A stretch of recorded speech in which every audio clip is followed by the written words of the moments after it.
What's going on, you guys? Welcome back to another Teen Mom OG recap. I missed it the other night for whatever reason, so I caught up on it today on demand. So the show starts off with Cheyenne. She's met somebody new through mutual friends. She said the first thing that caught her eyes about this dude was his man bun. And then we see pictures of them on social media. And like I've been saying for a while, she's only doing things just to make Corey jealous. She knows what to do to get up under his skin and to kind of keep him strung along, even though she don't want to be in a relationship with him because he's not ready for a relationship. But he's ready for a relationship with somebody else, but just not with her. Yeah, so anyway, like I say, I'm certain she's only moving so fast with this dude because of the jealousy she had for Corey and his new relationship. So Caitlyn is now in centimeters and counting down to the new baby. So her and Tyler, they call Butch to see if he want to be at the hospital when she delivers.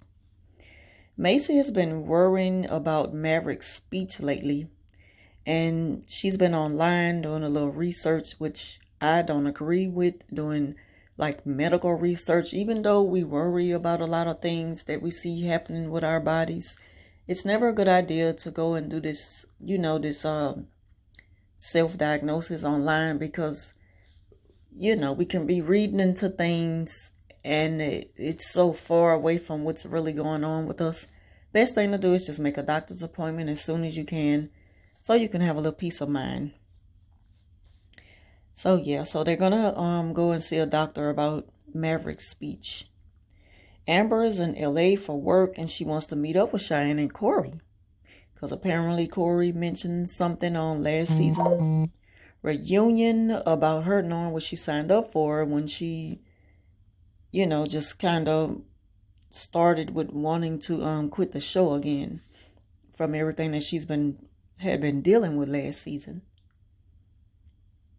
So Mackenzie said that Ryan seemed so disconnected to her when she dropped him off to jail. She said the only thing he did was got out of the car, went to the back seat, got Jagger, gave him a kiss, told him he loves him, and then he went on in. And she was like, okay. And so her friend was like, yeah, but you've been through like a lot with this dude. And she said, yeah. She was like, so what about visitation? She said, visitation, my first visitation was a headache because she got into it with the person at the jail because they needed to see like a social security card or something. I don't know. I kind of tuned out on that part because she just sounds so disgusted by the fact that what she have to go through to see him in jail, but it's Ryan who's to blame for putting her through that, not the system. I mean, that's just protocol. But at the same time, I gotta understand what she's saying because you already don't want to be there. And he brought all this on himself. So she was like, visitation, I mean, you can go every day. And she was like, I haven't been in weeks. And she was like, what? And then Mackenzie was like, yep, I haven't been in weeks. I'm at the point now where I just want to knock Ryan over the head with something. So Cheyenne and Corey, they take Ryder to her little soccer practice. So when they leave, Cheyenne drops her phone. Corey picks the phone up and reads a text message that her new boo, Matt, has sent to her. And he's like, ooh, who is Matt? Who is Matt?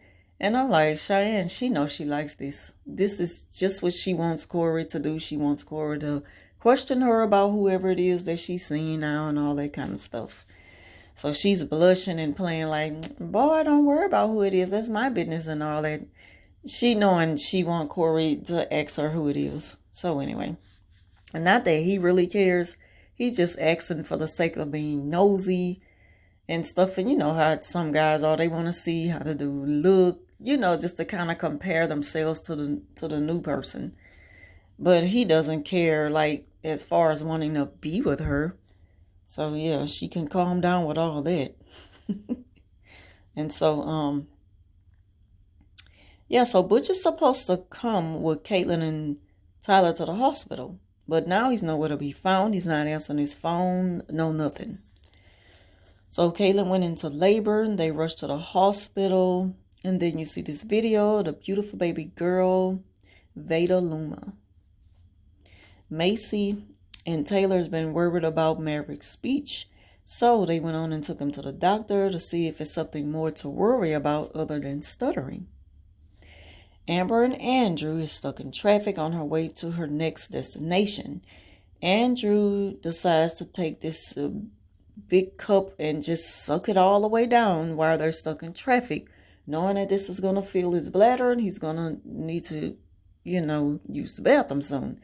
So Amber is just aggravated at not only the traffic, at the fact that he's put them in a position where they're stuck in traffic. He's going to have to find somewhere to relieve himself and then get back in traffic, which is going to make them more late than what they already is. And that is just what happened. So Caitlyn and Tyler are leaving the hospital and Butch never showed up.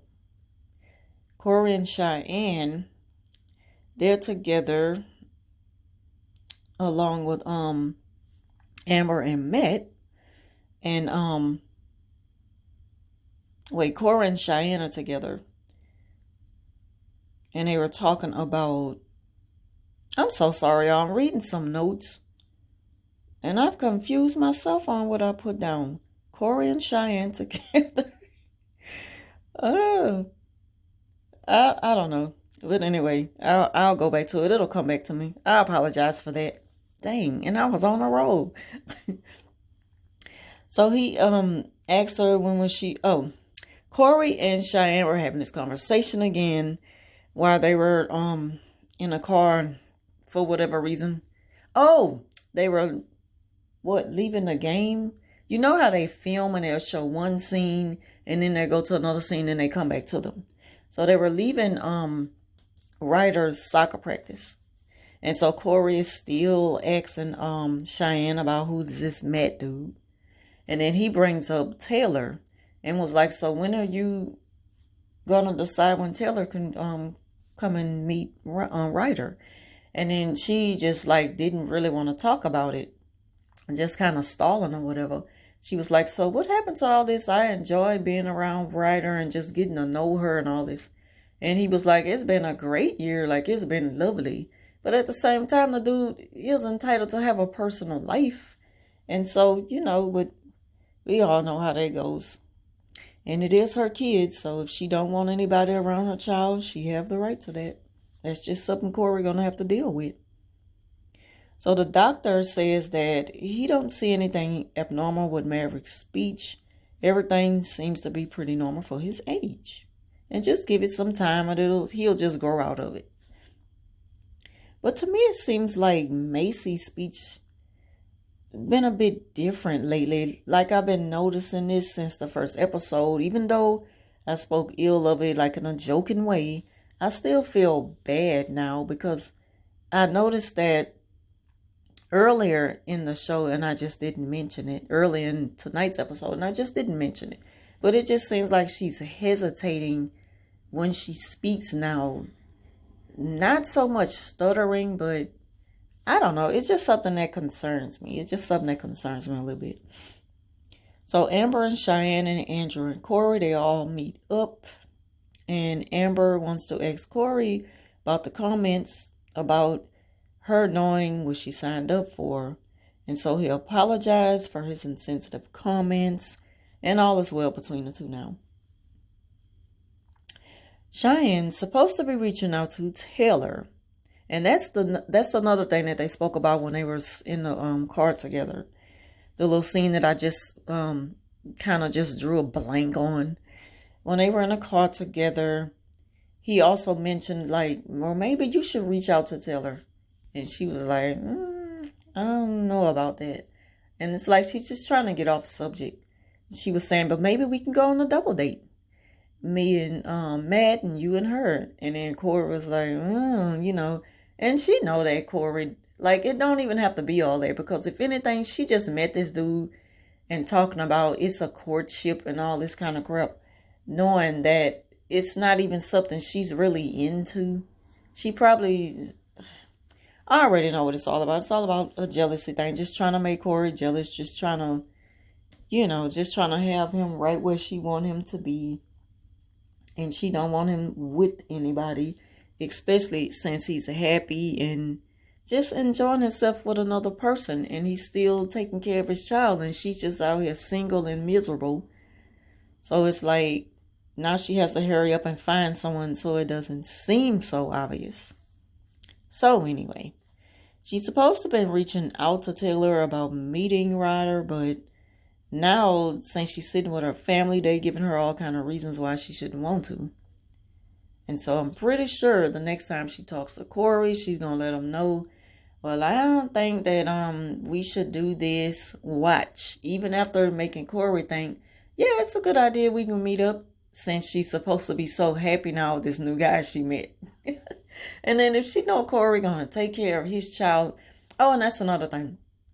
And so, she was like, does this mean she's going to be changing her diapers? And then her dad was like, yeah. And then she looking like, and her mom was like, what's wrong with y'all men? Like, what you mean what's wrong with him? If the girlfriend is around, if the new girlfriend is around with the baby daddy, of course she's going to want to put her hand in on helping him with the child. I mean, that's just what happens. And she know that. And maybe in the future when she meets somebody who has kids, then she'll see. So, you know, you live and you learn. But anyway, she's just really not feeling it now as far as letting Taylor meet Ryder. So, Butch still hasn't showed up to see baby Veda. And Tyler's mom is just so upset about it. She sent him a very, very long text message, cutting him completely out of her life. And so as she was reading the text message, you can just feel the emotion behind it. And Tyler and Caitlin was just looking at her, and Tyler know that this is really hurting his mom for Butch to just up and disappear during the time that they were expecting him to want to be there to see the birth of his 5th grandchild. It's just, I don't know with Butch sometimes. He's another one that makes it hard to continue to root for him when they keep showing you. You know, I mean, I know it's a struggle. I can only imagine. I know it's a struggle, but, you know, when there's kids involved and people that love you, you're just going to look at it a different way sometimes. And then I'm on the outside looking in, so it's only so much of that I can speak on. But anyway, y'all, this concludes my recap for Team Mom OG. If y'all like this video, please give it a thumbs up. Leave your comments down below. And as always, thank y'all for watching. And I'll see you next week.